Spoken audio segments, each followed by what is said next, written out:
Parker. Order. Thank you, Mr Speaker. My question is to the Minister of Finance. Does he agree that the objective of the Reserve Bank and the Reserve Bank of New Zealand Act 1989 should be changed? If not, why not? Honourable Bill English. Mr Speaker, no, I don't. It has served New Zealand well through 3 significant recessions and a global financial crisis. Second reason is that going soft on inflation is worse for those at the bottom of the income range. And thirdly, if we keep it in place, it means we won't end up with silly policies like cutting people's net pay by 15% with no effect on interest rates, as the Labor Party propose. Order. Supplementary question, Honourable David Parker. Does he stand by his statement that Labor's proposed changes to monetary policy are, quotes, nothing new? Or does he stand by his other statement on the same day that Labor's upgrade of monetary policy is risky because it's untried? Which one? Order. Honourable Bill English and Mr Speaker, yes, I stand by those statements.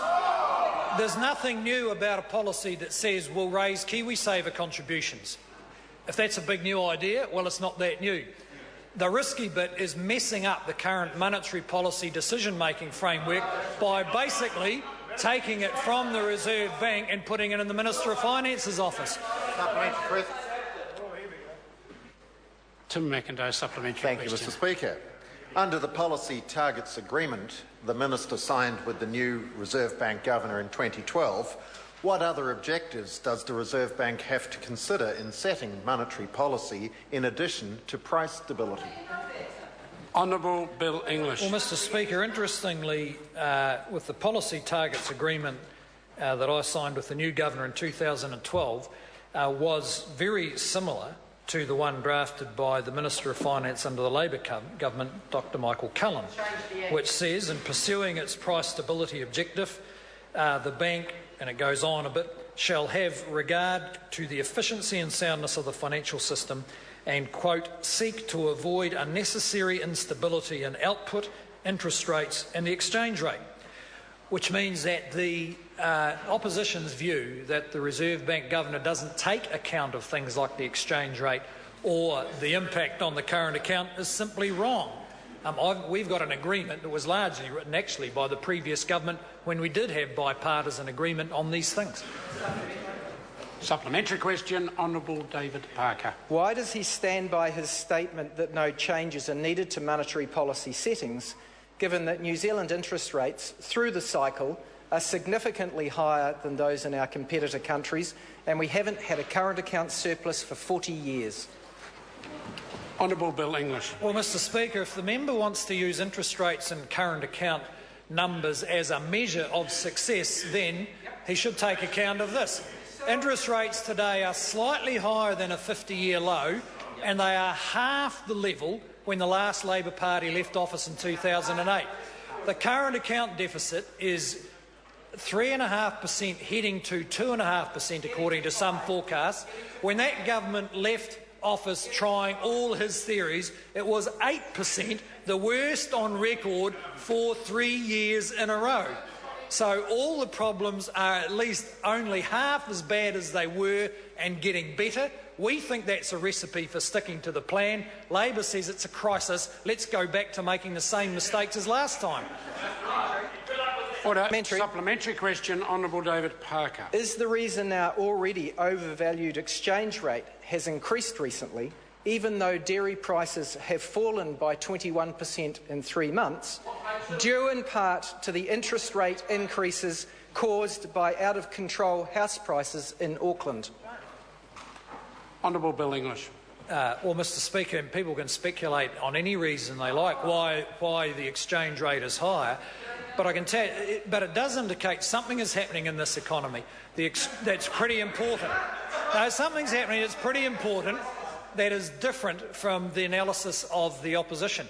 The exchange rate has been at 80% plus US dollar for a long time, and last week we had record exports. No one would have predicted that 4 or 5 years ago, nor would they have predicted that interest rates would have stayed at 50-year lows for 3 or 4 years. So it could well be that some long-term structural problems in the New Zealand economy are actually improving. I know that's bad news for the opposition, but it's good news for New Zealanders. Supplementary question, Honourable David Parker. Is the Employers and Manufacturers Association wrong to say that our proposed monetary policy changes have merit? Is Westpac wrong to say our policy is sensibly modest? And is Brian Fellow of the New Zealand Herald wrong to say that our monetary policy looks good because it preserves the inflation control of the existing regime? Well, Mr. Speaker, look, all those entities are in the same position as the Labor Party leader in the caucus, and that is, as they ask questions about what it actually means, like it's a proposition for a 15% pay cut for tens of thousands of low-income New Zealanders, they too will change their mind.